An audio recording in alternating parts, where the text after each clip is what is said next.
Narrator slow, warm tone. If you can, tonight, light a small candle. Not one that brightens the room, just a flicker. Barely breathing, like the first breath of winter. Now, sit down, take a slow, gentle breath in. And as you breathe out, imagine your hand letting go of a dried leaf, its edges golden with time. There is a breeze outside the window. Not strong, just enough to stir the curtain, like a hand brushing softly across the air. Have you noticed, the wind never holds onto anything. It just passes through, carrying scents, carrying silence, and then, it's gone. I invite you now to walk with me into that scene. A place where nothing needs to be held tightly. A place where peace doesn't come from what we cling to, but from what we can gently release. Picture yourself standing by a river. It flows quietly through the night forest. Moonlight resting on its surface. In your hand, a fistful of sand. You hold it tight, afraid it will slip away. But the tighter you grip, the more it slips through your fingers. Then, you open your hand, and something beautiful happens. What remains rests peacefully in your palm. A gift that stayed, not because you forced it, but because you let it be. Whispered, is there something within you right now, holding on without knowing it's holding? A vague fear, a memory like a butterfly already gone, a dream not yet born, but somehow keeping you up at night. Many of us live like this, gripping success, love, status, emotions, even ourselves, but like water, life doesn't stay still. Everything flows, and it hurts, only when we try to freeze the stream. Agent Brahm once said, letting go is not losing, it is winning over the fear of loss. And Tara Brach whispered, letting go, letting life be as it is means opening to change, opening ultimately to our impermanence. So why do we keep trying to control it all? Why can't we loosen the grip? I don't bring you answers, just the quiet company of a friend. Beside you in the night, a candle between us, a cup of tea warming our hands. And one small question, if you could let go of just one thing right now, just one, how much lighter would you feel? Take one deep breath and listen, not outside, but in. Imagine this, you are walking through a forest trail. The path is covered with leaves, some golden, some brown, some still green. Each step you take, you hear a soft crunch. Nature's whisper, everything changes. In your hands, you carry a small bundle. Stones you've picked up along the way. At first, it seemed manageable. But now, with each step, they begin to weigh you down. You pause, look at them closely, and you ask, why am I still carrying this? Letting go, it's such a simple phrase, so soft, like a feather touching your skin. But to the heart, it can feel like a storm. We often confuse letting go with giving up, as if we're losing something, as if surrender means defeat. But what if letting go ain't losing anything at all? What if it's a homecoming? There's a story Agent Brahm used to tell. A man falls into a river. The current is strong, and he's terrified. He sees a floating log. He grabs on, clutches it tight. At first, it saves him, but as the river calms, he approaches the shore. Now, to get to land, he must let go of the log, but he's afraid. He thinks, this log saved me, I need it. And so he floats past the safety of the shore, still holding on, afraid to let go of what once helped, but no longer serves. Narrator whispers, how many things in your life are you still holding on to? Not because you need them now, but because you once did. Painful memories that shaped you, beliefs that kept you safe, roles that made you feel worthy, relationships that once held meaning, but now echo with distance. Letting go is not rejection, it is recognition, a deep bow to what has been, a soft thank you, and a turning inward. In Buddhist wisdom, letting go is rooted in the truth of impermanence. Nothing stays. Not joy, not sorrow, not even who we think we are. The Buddha taught, all things arise, and all things pass away. The suffering comes not from the changing, but from resisting that change. Tara Brach reminds us, when we deeply let go and let be, our energy flows freely. We reconnect with our natural aliveness, love and awareness. From the lens of psychology, holding on is often a reflex of fear. Our inner child, that soft, vulnerable part of us, may still be clinging to what once brought safety, control, perfection, being liked. We hold on because we believe, if I let go, I'll fall apart. If I stop trying, no one will care. If I change, who will I be? But dear one, these are echoes, not truths. They are sandcastles we built as children, still guarding them as adults, even when the tide is coming in. Narrator slowly, gently. Letting go is not abandonment, it's intimacy. It's sitting quietly with yourself and saying, I no longer need to carry this to be loved. It's not about pushing away. It's about softening the grip. It's not erasing the past. It's walking beside it, without letting it lead. Let's try something. Close your eyes, if you can. Place one hand gently over your chest. Feel the rise and fall. Your breath always there. Never asking you to hold it. It comes, it goes. It is the perfect teacher. Now ask softly, is there something I'm still holding that I no longer need? Don't force an answer. Just listen. The heart speaks in whispers, not shouts. Letting go is returning. Returning to yourself, returning to the breath, returning to life, just as it is. Not because life is perfect, not because we have all the answers, but because peace begins. Not with control, but with surrender. Narrator, a soft smile in the voice. You don't have to do anything yet. Just let this sit in you. Let it warm your chest like a quiet flame. You've already begun the journey, just by listening. Narrator slow, soothing. There is a place in the forest where the morning fog rests gently on the grass, where the sun has not yet risen, and everything feels suspended between what was and what might come. You stand there, barefoot, cool dew touches your skin. In your hand, a small folded note. It reads, what if it doesn't work out? How many times has that question curled itself around your mind? In the quiet, in the rush, in the middle of joy. What if it all falls apart? Worrying is a strange guest. It doesn't knock. It arrives in the silence between breaths, climbs into your chest, and builds a home behind your ribs. It whispers, be careful, plan better, try harder. It means well. It wants to protect you, but it forgets that you are not made of glass, that you have survived before, and you will again. In the teachings of the Buddha, the mind is like a monkey, always jumping from one branch to another. Rarely still, rarely here. The future is the farthest branch. We swing toward it with all our might, missing the solid ground beneath our feet. But what if we stop swinging? Narrator, gentle pause. Tara Brach writes, perhaps the biggest tragedy of our lives is that freedom is possible, yet we pass our years trapped in the same old patterns. Worrying is one of those patterns. It loops, it replays. It convinces you that if you think hard enough, you can prevent pain, but no thought can protect you from life. Life isn't a problem to solve, it's a mystery to live. Let me tell you a story. A woman once sat by a pond, tossing pebbles into the water. Each pebble was a fear. What if I lose my job?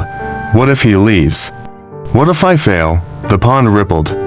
She kept throwing, until she paused and noticed something. The water never kept the shape of the ripples. They passed, always, She smiled and let the last pebble stay in her hand. Worrying is not your enemy. It's a part of you that longs to know, to be sure, to feel safe. But safety is not found in certainty. It is found in presence, when you return to the breath, when you feel the ground beneath your feet, when you whisper to yourself, I don't know what's coming, but I'm here now. That is freedom. Try this. Close your eyes. Place both hands on your belly. Feel it rise. Feel it fall. Let your thoughts drift like clouds. Acknowledged, then gone. Now ask gently, what am I trying to control about the future? Then ask, what would it feel like to just trust the moment I'm in? You don't need to answer. Just listen. Narrator with warmth. Letting go of worrying doesn't mean you stop caring. It means you stop carrying what was never yours to hold forever. Tomorrow will come, or it won't, but now, this breath, this moment, is quietly waiting for you, and it's enough. Narrator slow, reflective. Imagine holding a bird in your hands, its tiny body warm. Fragile, still, you mean well. You don't want it to fly into danger, or get lost in the sky. So, you close your fingers, just a little tighter, and the bird stops breathing. This is what control does to love. Sometimes, love comes wrapped in worrying, wrapped in rules, in silent expectations. We want to help, we want to guide. But beneath that is often a quieter truth. We are afraid they'll choose wrong, afraid they'll hurt, afraid they'll leave. The Buddha spoke of non-clinging, not as neglect, but as true presence. He didn't say, don't care, he said. Don't hold on so tightly that you cannot see things as they are. There's a story I once heard. A father stands at the edge of a field. His child is learning to walk. She stumbles, falls, he takes a step, but stops, he watches. She cries, then rises, takes another step, and he smiles, not because she didn't fall, but because she learned something her own feet could only teach. Control often wears the mask of protection, but what it really seeks is certainty. It says, if I can shape you, you won't suffer. If I can plan your path, you won't get lost. If I keep you close, I won't be alone. But love is not possession, it is space. It is witnessing, not molding. Ajahn Brahm whispers, freedom, compassion, just being still, not controlling. That is the doorway home. What if the most loving thing was not fixing, but trusting, not changing someone's path, but walking beside them when invited? Now, let's pause. Place your hand over your heart. Close your eyes. Feel your breath. Ask yourself gently, who am I trying to shape right now? A child, a partner, a friend. Then ask, what part of me feels unsafe if they change? Or don't. Breathe with that part, not to fix it, just to see it. Narrator warm, slow. Letting go of control is not stepping away. It's stepping back, so love can breathe. People will make mistakes, they will fall, they will choose.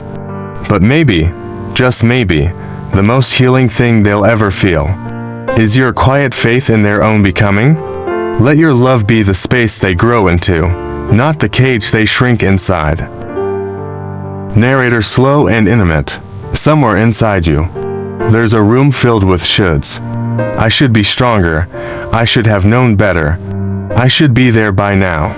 You walk through this room every day, dusting off old dreams, checking calendars that don't match your heart, measuring yourself against invisible lines, and you wonder why you feel tired. Expectation is subtle. It doesn't shout. It whispers. You're not enough. Not yet. Maybe if you try harder. Maybe if you fix this one last thing. But chasing becomes its own kind of prison. Let me tell you a small story. A young bamboo once looked up at the taller trees and said, when will I be that high? So he stretched and twisted and forced himself to grow. But he snapped because he forgot. Bamboo grows by bending with the wind, not by resisting it. Sometimes the hardest expectations to let go are the ones we never questioned, the ones handed to us. From family, culture, fear, or even love. Be perfect, be successful, be liked, be unbreakable, but you are not here to meet every map. You are here to unfold. In Buddhist wisdom, there is no fixed self, no final version of who you should be. Just this moment, and how gently you can hold it. Just this breath, and how fully you can meet it. Ajahn Brahm reminds us, don't do letting go, let go of doing. Can you feel the shift? Tara Brach says, compassion begins when we allow ourselves to be touched by our own vulnerability. Not when we fix it, not when we overcome it, but when we say, even this is worthy of kindness. Here's something you can try. Take a pen and paper. Sit quietly and write down, who did I expect myself to be? By now, then ask, whose voice is that? Let the answers come slowly, without shame, without rush. Now breathe and write, who am I when I stop striving? Letting go of unrealistic expectations is not giving up, it's giving in to your natural rhythm, to your enoughness, to the quiet truth that you are not a project, you are a person. Tender. In progress, already whole. You don't need to arrive, you only need to come home. In a drawer you rarely open, there's a letter you never sent. Or maybe, a photo you no longer look at. Or maybe, just a silence that lingers. Each time their name comes up in your mind, some relationships don't end with words. They end with echoes, with questions left unanswered, with emotions folded and tucked beneath the ribcage.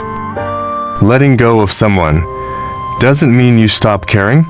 It means you stop bleeding.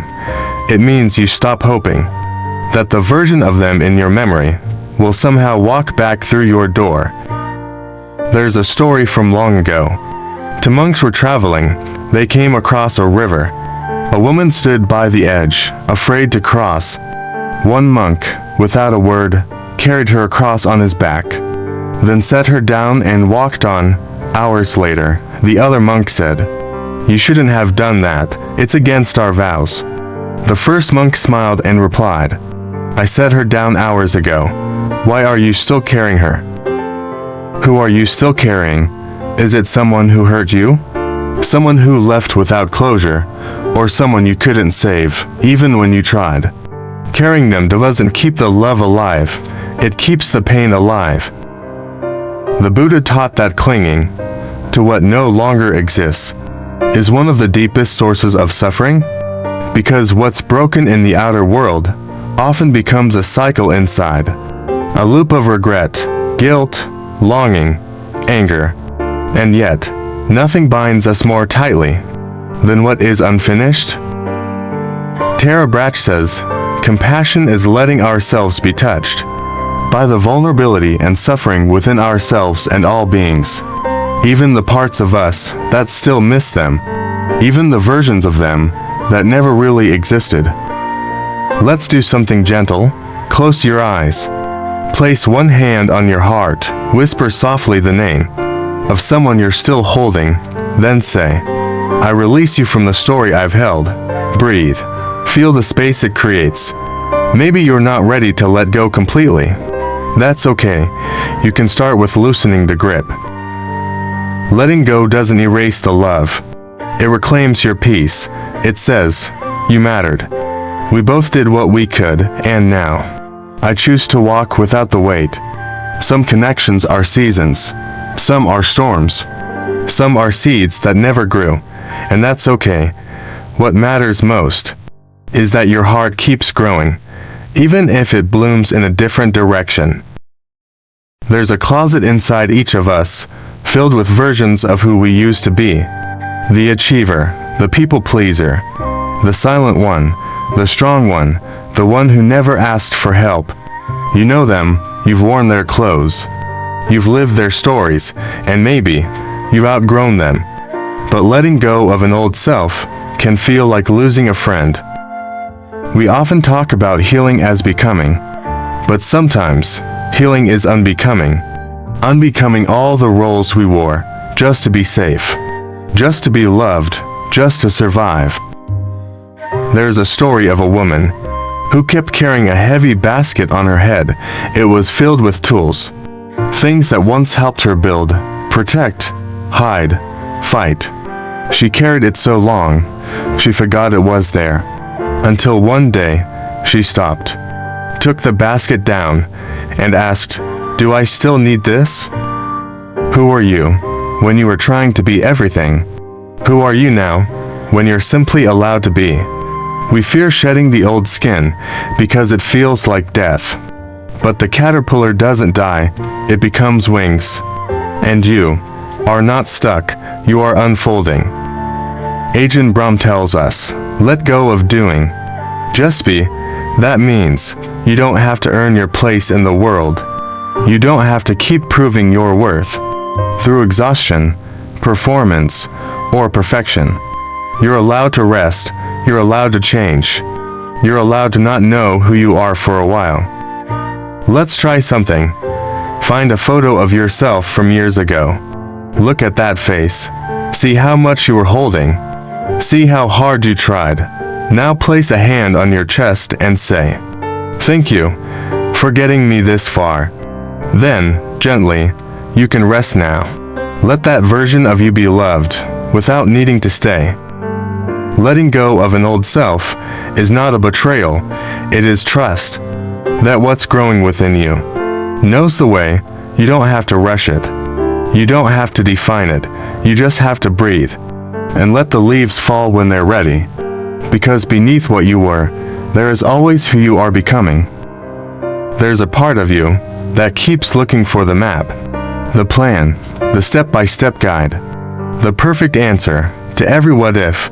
It wakes you up at 2 a.m., whispers through your chest like a current of static, asks again and again, what should I do? What if I choose wrong? When will I know for sure? But what if you never have all the answers? And what if that's okay? We are taught to seek clarity as if it's the ultimate safety. To analyze, predict, control, thinking, always thinking, until life makes perfect sense. But life isn't a problem to solve. It's a river to move with, a moon to sit under, a song to hear without needing to explain the melody. Tara Brach says, when we let go and let be, we reconnect with our natural aliveness, not by knowing, but by being with the not knowing. There's a story. A student once asked a Zen master, "What is the path?" The master smiled, poured him a cup of tea, and said, "Just drink the tea. No lecture, no secret, just this moment, just this cup, just this breath." Maybe the deeper fear is not about choosing wrong, but about standing still in the mystery. But dear one, the mystery is sacred. It's where truth softens.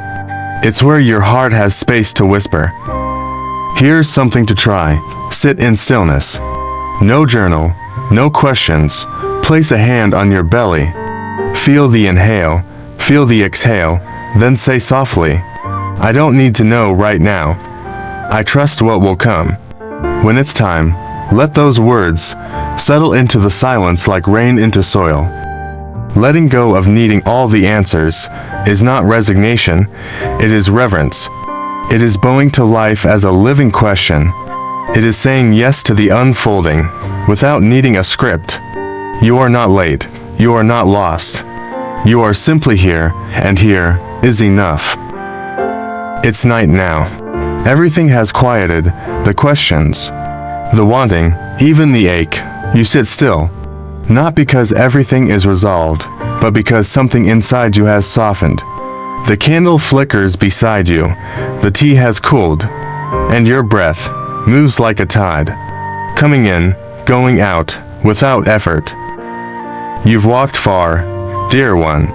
Through the fog of worrying, through the maze of control, through the weight of old hopes, old selves, old goodbyes, and now, you're here, not to fix, not to fight, just to be.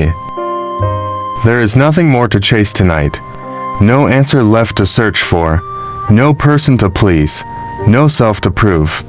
You've given enough, tried enough, been enough. You don't need to hold it all anymore. Let your hands rest, let your shoulders drop, let go. The Buddha taught, in the stillness of letting go, we touch the truth of freedom, not by climbing higher, but by sinking into what already is, like a leaf floating on a stream, not swimming, not resisting, just carried. Try this, lie down, if you can. Place one hand on your chest, the other on your belly. Close your eyes, breathe. Let each inhale say, I'm safe. Let each exhale say, I release, there's nowhere to go now. Nothing to earn, only this moment, and your tender aliveness in it. You've walked through shadows tonight, but look, you're still here. The light never left, it was always in you. Waiting behind the clouds, patient kind, like the moon, never needing to shine, yet always reflecting peace. So here is your whisper, your lullaby. You don't have to hold it all together. The world doesn't rest on your shoulders. You can let go. You can fall back into the arms of life. And life will hold you gently. You've come far. You've done well. Now rest. Let the river of being carry you. Let the night sing you home. You have walked a long way, dear soul. Now, you may set down the bundle and rest a while.